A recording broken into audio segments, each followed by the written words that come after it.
Welcome everybody to the inaugural edition of 60-second studies. In these videos, I'm going to be taking about 60 seconds to go over a study I think is important to the chiropractic profession and give you the big important takeaways, how it affects you, how it affects your patients, and how it affects the care you provide your patients.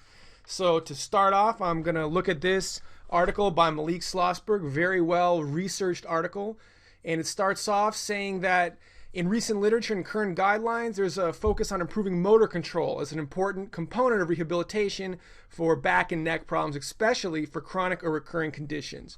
It goes on to say that injury, it changes the coordination of muscles and motor patterns. So when you're injured, when you're in pain, there's going to be a lot of compensation. There's going to be altered motor patterns. That's going to lead to a higher chance of re-injury, higher stresses and loads in the spine because it's not working mechanically. And that means if you don't take care of the problem totally, the patients are not going to get a whole lot of better. There's going to be a big chance of re-injury. You know the analogy, like the baseball player who tweaks his ankle and changes the pattern of his pitch.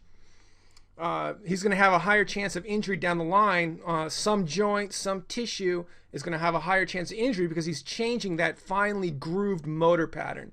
Now, your patients might not be throwing fastballs at 100 miles an hour, but they're still doing day-to-day stuff, getting in and out of cars, doing stuff around the house.